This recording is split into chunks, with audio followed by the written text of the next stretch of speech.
जय जगन्नाथ, जय श्री श्याम। क्रांति उड़ीसा मीडिया में आपका स्वागत है। मैं हूं नंद किशोर जोशी। सभी दर्शकों से अनुरोध है, कृपया इस चैनल को लाइक करें, शेयर करें, सब्सक्राइब करें एवं बेल बटन अवश्य दबाएं, जिससे आने वाली वीडियो की नोटिफिकेशन आपको मिलती रहे। आज हम चर्चा करने जा रहे हैं भिखारी मुल्क पाकिस्तान की। वहाँ के पूर्व प्रधानमंत्री नवाज शरीफ 3 बार प्रधानमंत्री भिखारी मुल्क का बन चुके हैं पाकिस्तान के, एवं चौथी बार बनने के लिए पाकिस्तान पहुँच गए हैं। अभी हाल में ही पहुँचे हैं और वो रह रहे थे लंदन में पिछले 4 साल से। अब देखिए, पाकिस्तान की विडंबना ये है कि पाकिस्तान में तो आटा भी नहीं मिल रहा है। 300 रुपया किलो आटा है वहाँ पर, और लोग आटे के लिए लाइन में आपस में रोज झगड़ा करते हैं। अनेकों लोगों की लाइन में ही आटे के लिए लाइन में मौत भी हो गई है। ये पाकिस्तान की आजकल आम जनता की रोजमर्रा की खबर है। उस भिखारी मुल्क पाकिस्तान के 3 बार प्रधानमंत्री रहे नवाज शरीफ लंदन से आए पाकिस्तान में। उसके लिए क्या जोरदार स्वागत हुआ। शायद विश्व में के इतिहास में किसी नेता का इतना जोरदार स्वागत नहीं हुआ होगा। लंदन से वो आए प्राइवेट जेट में। जिस मुल्क के लोग 50% से ज़्यादा भिखारी हों, तस्कर हों, उचक्के हों, गुंडे बदमाश हों, लफंगे हों, आतंकवादी हों, 50% से ज़्यादा उस मुल्क के पूर्व प्रधानमंत्री अपने लंदन बंगले से पाकिस्तान में वापस आए एक प्राइवेट जेट विमान द्वारा। ये अपने आप में बहुत बड़ी लोग हंसने की बात है। और वो जब आए तो वो अपने पूरे लाल लश्कर के साथ में आए। बीच में लंदन से जब आए इस्लामाबाद पाकिस्तान जब आए तो बीच में उनका कुनबा, उनका कारवां थोड़ी देर के लिए दुबई भी रुका, क्योंकि पाकिस्तान के जितने भ्रष्टाचार नेता, फौजी जनरल इत्यादि जो भी हैं, उनकी सारी कमाई उनकी आधी से ज़्यादा कमाई तो दुबई में ही है। तो दुबई तो उनका समझिए एक तरह से भ्रष्टाचारियों का गढ़ है। वो पाकिस्तान के भ्रष्टाचारियों का गढ़ है। तो वो रास्ते में दुबई में थोड़ी देर रुके, तत्पश्चात उनकी जेट आई पाकिस्तान में। और जब जेट उनके पाकिस्तान में प्रवेश की तो उनकी अगवानी के लिए 2 और प्राइवेट जेट विमान लगाए गए थे। और जो ही वो पाकिस्तान सीमा में प्रवेश की, नवाज शरीफ की प्राइवेट जेट विमान, उसके अगवानी के लिए 2 प्राइवेट जेटों से विमानों से पाकिस्तान के इस्लामाबाद तक, पाकिस्तान की जहाँ से सीमा आरंभ होती है, ईरान पाकिस्तान की सीमा जहाँ से आरंभ होती है, वहाँ से लेकर इस्लामाबाद तक पूरे रास्ते में दोनों प्राइवेट जेट प्लेन के द्वारा फूल बरसाए गए। जैसा एक हम लोग का वो फिल्म का यहाँ हिंदी में गाना है, पिछले 50 साल से बहुत बजता है, जब दूल्हा आता है ना दुल्हन के लिए शादी रचाने के लिए, तो बहारों फूल बरसाओ मेरे महबूब आए हैं। वैसे ही नवाज शरीफ महबूब बन के पाकिस्तान में पधारे, एवं वही गीत मुझे याद आ गया कि बहारों फूल बरसाओ। बहारों ने 2 एयर जेट के द्वारा फूल बरसाए गए पूरे पाकिस्तान में। और ये नंगे भिखमंगे पाकिस्तानी लोग खूब खुश हुए कि नहीं, हमारे आका आ गए हैं, हमारे तारणहार आ गए हैं, हमारे त्राणकर्ता आ गए हैं, हमारे नेता आ गए हैं इस्लामाबाद। तत्पश्चात वो लैंड किए इस्लामाबाद में। और देखिए, मजा की बात यह है कि जब वो 4 साल के पहले गए थे लंदन में भी इनका अच्छा खासा बंगलो है। और वहाँ जितने भी पाकिस्तान के बड़े बड़े नेता आज तक हुए, सबका लंदन में बंगलो है। दुबई में सबका बंगलो है, और इसके अलावा और अनेक जगहों में बंगलो है। और सारे पाकिस्तानी जनरलों का, बड़े बड़े सीनियर आर्मी ऑफिसरों का भी लंदन में भी बंगलो है, दुबई में भी बंगलो है, कनाडा अमेरिका में भी बंगलो है इन लोगों का। और इनके मुल्क के लोग भिखारी हैं और इनके मुल्क के लोग आतंकवादी हैं। ये तो पाकिस्तान की पहचान है। ठीक है, जो भी है। तो जब ये गए थे 4 साल पहले लंदन पाकिस्तान से, उस समय वो जेल में बंद थे। इमरान सरकार ने इनको जेल में बंद किया था। और ये सेहत खराब होने के बहाने, बीमार पड़ने के कारण बीमारी का बहाना करके एक बार ये जेल से निकले थे 4 सप्ताह के लिए, 28 दिन के लिए, कि लंदन में जाएंगे, चेकअप कराएंगे, थोड़े स्वास्थ्य लाभ करेंगे, तत्पश्चात फिर पाकिस्तान में आकर जेल में बंद होंगे। वो तो सभी को जानते हैं, जो इनको 4 सप्ताह की मोहलत दिए थे बाहर जाने के लिए, वो भी जज भी जानता है, सारी जनता जानती है, वहां की सरकार भी जानती है। वो यहाँ से जो हवाई जहाज में बैठ के चले गए, तत्पश्चात 4 सप्ताह के लिए गए, 4 साल के बाद लौटे। सोचिए 4 सप्ताह कहां पर और 4 साल कहां पर। 4 साल बाद लौटे, एवं मजेदार बात यह है कि लौटने के पश्चात उसी कोर्ट में नवाज शरीफ गए भी नहीं। जैसे ही उतरे तैसे एयरपोर्ट पर मजिस्ट्रेट जज साहब आ गए थे इस्लामाबाद एयरपोर्ट पर, और उन्होंने 4 मिनट में इनको बेल दे दिया। माने कैसा मुल्क है जहां जज आ जाते हैं, मतलब क्रिमिनल के पास आके वहां उनको बेल दे देते हैं। तो इस्लामाबाद एयरपोर्ट उतरते ही इनको जज साहब ने, इस्लामाबाद के जज साहब ने आकर वहीं पर एयरपोर्ट पे इनको जमानत दे दी। बड़े मैंने क्या मैं बताऊं, हैरत अंगेज करने वाली बात है। 4 सप्ताह के लिए गए, 4 साल रह गए, वापिस आए, 4 मिनट में बेल मिल गई। क्यों ये सब सारा कांड कौन कर रहा है? ये पाकिस्तान की दागी फौज, पाकिस्तान की बदनाम फौज, पाकिस्तान की हुक्मरान फौज, उसी के सारे कारनामे हैं। जब से पाकिस्तान भारत से अलग हुआ, आजाद हुआ, तब से लेकर आज तक, मतलब उसके 90%, उसके इतिहास के 90% हिस्से में पाकिस्तानी फौज का ही शासन रहा, चाहे डायरेक्ट या इनडायरेक्ट, 90% से भी ज्यादा। अब मैं बताऊं, ये तो 3 बार पहले भी प्रधानमंत्री रह चुके हैं नवाज शरीफ। तीनों बार इनको बिठाया कौन? पाकिस्तानी फौज ने, पाकिस्तानी आर्मी ने ही बिठाया था, और तीनों ही बार ये अपने टर्म पूरे नहीं कर सके। अर्थात 5 साल से पहले ही इनको उतारा गया पाकिस्तान की आर्मी के द्वारा।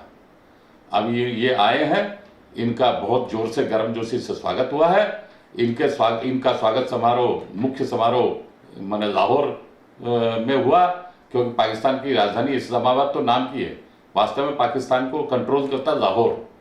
और लाहौर में ही इनका सब घर, दुकान, मकान, फैक्ट्री इत्यादि जो भी कुछ इनके बिजनेस एस्टेब्लिशमेंट, ऑफिस वगैरह सब शरीफ परिवार, नवाज शरीफ, शहबाज शरीफ परिवार का सब कुछ लाहौर में ही है। तो इनका गर्मजोशी से पब्लिक ने स्वागत किया। सारे भाड़े की पब्लिक 75-80 हजार आई थी, और सारी की सारी व्यवस्था, फंडिंग पाकिस्तान आर्मी द्वारा की गई थी। और एकदम साफ साफ स्पष्ट सबको बता दिया गया है, पाकिस्तानी मीडिया के द्वारा भी पाकिस्तानी जनता को बता दिया गया है, यही तुम्हारे नसीब में अगले प्रधानमंत्री बनेंगे। इलेक्शन कब होगा? जनवरी 2024 में। हो सकता है और आगे भी सरक जाए, लेकिन अभी तक तो यही है, टेंटेटिव यही है कि जनवरी 2024 में चुनाव होंगे पाकिस्तान में, असेंबली के, नेशनल असेंबली के, एवं नवाज शरीफ चौथी बार प्रधानमंत्री बनेंगे। ये उनका सब फाइनल हुआ है।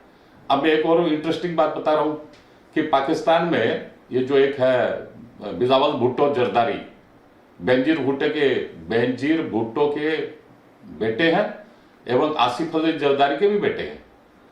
आसिफ अली जरदारी और बेनजीर भुट्टो के ये है बेटे, बिलावल अली भुट्टो जरदारी।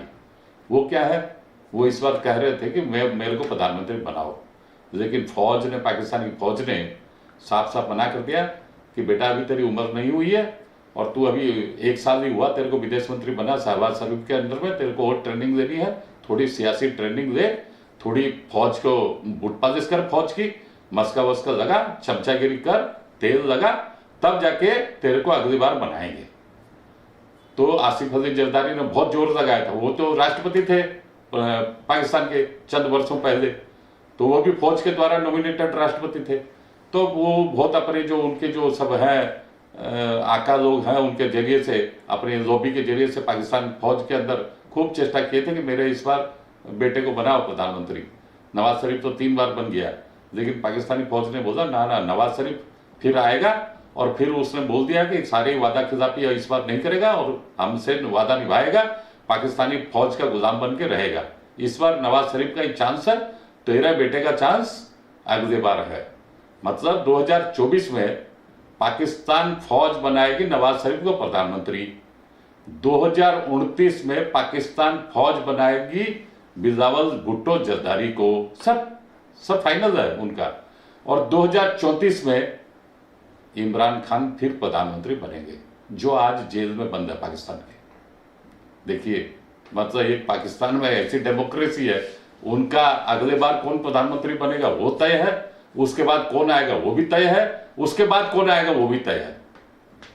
मतलब अभी से सारी तैयारी कंप्लीट है। फौज में जो भी आएगा वहां जनरल रहेगा, वहां तो चलती फौज की है। ये तो नाम के ये तो कठपुतली है। पाकिस्तान में जो प्रधानमंत्री, राष्ट्रपति, रक्षा मंत्री, विदेश मंत्री और अमुका ढिमका मंत्री जो जितने भी है, वो सारे के सारे कठपुतली है।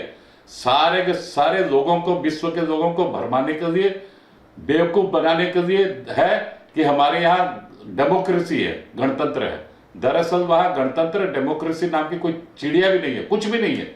वहां सब फौज के इशारे से ही उतारा जाता है प्रधानमंत्री को, फौज ही वहां प्रधानमंत्री बिठाती है। अब मैं इमरान खान के क्यों बोला, क्योंकि ये जो भुट्टो परिवार जो है, 1965 के जंग में भारत पाकिस्तान के बीच जो जंग हुआ, उस समय अयूब खान थे पाकिस्तान के राष्ट्रपति, फौजी जनरल भी थे और राष्ट्रपति भी थे। उस समय उनके विदेश मंत्री थे जुल्फिकार अली भुट्टो। तत्पश्चात आए याहिया खान, फौज के जनरल एवं राष्ट्रपति। उस समय भी भुट्टो थे विदेश मंत्री, जुल्फिकार अली भुट्टो। तो वो जैसे विदेश मंत्री थे। अभी शहबाज शरीफ के समय, आज से चंद महीनों पहले तक ये बिलावल भुट्टो जरदारी थे विदेश मंत्री। तो फौज ने वही बोल दिया कि तेरे नाना जुल्फिकार अली भुट्टो जैसे पहले विदेश मंत्री थे, बाद में प्रधानमंत्री हुए, तू भी अगली बार, इस बार नहीं बनेगा, अगली बार तेरे को प्रधानमंत्री हम बनाएंगे। वहां दो ही परिवार का ये जो मुतफरका शासन में जो चलता है, वहां गणतंत्र तो गुड फॉर नथिंग है। तो भी जो भी गणतंत्र नाम की जो चिड़िया वहां है, कायम है, उसमें भी दो ही परिवार के प्रधानमंत्री बनाए जाते, राष्ट्रपति बनाए जाते मुख्यतया। उसमें एक जुल्फिकार अली भुट्टो, वो खुद पहले विदेश मंत्री बने, फिर राष्ट्र प्रधानमंत्री बने। तत्पश्चात उनकी बेटी 3 बार प्रधानमंत्री बनी, बेनजीर भुट्टो। उसके बाद उसके सोहर, बेनजीर भुट्टो के सोहर आसिफ अली जरदारी, वो राष्ट्रपति बने 1 बार। तत्पश्चात उनके बेटे बिलावल भुट्टो जरदारी, वो 1 बार विदेश मंत्री बने। अभी हाल में 1 साल वो विदेश मंत्री रहे। इनका परिवार का मैंने बताया, वो सिंध पाकिस्तान के हैं। अब मैं पंजाब पाकिस्तान की बात बता रहा हूँ। पंजाब पाकिस्तान में ये नवाज शरीफ परिवार जो है, ये भी सियासत में पिछले 25-30 साल से एक्टिव है। ये भी फौज के द्वारा क्रिएशन है। वो जुल्फिकार अली भुट्टो परिवार भी को भी फौज ही घर से पकड़ के लाई थी और सियासत में ढुकाई थी। और ये भी नवाज शरीफ का भी परिवार वैसे ही, वो बिजनेस में थे, लेकिन उनको बोले नहीं, आ जाओ तेरे को प्रधानमंत्री बनाते। उसको भी पहले वो पंजाब प्रदेश के मुख्यमंत्री बने नवाज शरीफ, उसके बाद वो प्रधानमंत्री बने। और प्रधानमंत्री पद पर बिठाना उतारना सब इन लोगों का रोजमर्रा काम है पाकिस्तान फौज का। इस तरह पाकिस्तान के अंदर में 3 बार नवाज शरीफ बने, 1 बार उनके छोटे भाई शहबाज शरीफ बने। और पहले जब शहबाज शरीफ, जब पाकिस्तान में नवाज शरीफ प्रधानमंत्री थे, तो शहबाज शरीफ वहां के पंजाब प्रदेश के मुख्यमंत्री थे। 2 बार 3 बार वो मुख्यमंत्री रह गए। अब हमारे पास जो खबर आई है, नवाज शरीफ बनेंगे जनवरी में प्रधानमंत्री पाकिस्तान के, और शहबाज शरीफ उनके जो छोटे भाई हैं वो पंजाब प्रदेश में मुख्यमंत्री बनेंगे। मतलब जो आदमी पहले, शहबाज शरीफ तो अभी तक 2 महीना पहले तक तो प्रधानमंत्री थे पाकिस्तान के, 1 साल तक रहे, वो बनेंगे मुख्यमंत्री पाकिस्तान माने पंजाब प्रदेश के। अब देखिए, और उनकी बेटी नवाज शरीफ की बेटी बनेगी उप प्रधानमंत्री पाकिस्तान की, मरियम नवाज। मतलब एक ही, जैसे मैंने भुट्टो, जुल्फिकार अली भुट्टो परिवार की बात बताई, वैसे ही ये पंजाब प्रदेश में पाकिस्तान के ये भी नवाज शरीफ, शहबाज शरीफ, मरियम नवाज, इन लोगों का भी परिवार पिछले 30-40 साल से एक्टिव है। यही कभी मुख्यमंत्री होते हैं, कभी प्रधानमंत्री, कभी कहाँ, ये सब मंत्री सब यही लोग वहां पर बोलते हैं। हाँ, बीच में एक एक्सेप्शनल केस हो गया इमरान खान। जब फौज इन दोनों को टेस्ट कर ली, बहुत बढ़िया से परख ली, चाक ली और ऊपर भी पहुंचा दी, क्योंकि भुट्टो, जुल्फिकार अली भुट्टो को फौज ने ही फांसी दी, बेनजीर भुट्टो को फौज ने ही हत्या करवाई। जब इनका सब देख ली कि ये सब ऐसे ही है, ये मतलब इनको बिठाओ, इनको उतारो, जब कुछ इधर उधर करे तो ऊपर भी पहुंचा दो 72 हुरों के पास, ये सब फौज का रोज का काम है। तो ऐसे नवाज शरीफ को भी 3 बार जेल भेजी, 3 बार उतारी, 3 बार बिठाई, अभी फिर लाई है, फिर उसको टपकाएगी, कुछ भी करेगी। एक वेटिंग लिस्ट में इमरान खान को रखे हैं, जो आज के दिन जेल में बंद हैं। इमरान खान की खूबी क्या है, उनकी सबसे बड़ी खूबी है वो वर्ल्ड कप में एक बार पाकिस्तान को जिताए थे। वो उनका सबसे बड़ा बिगेस्ट अचीवमेंट है उनके लाइफ का। उसी के आधार पर फौज ने उसको प्रधानमंत्री बना दिया। 3 बार निकाह किए।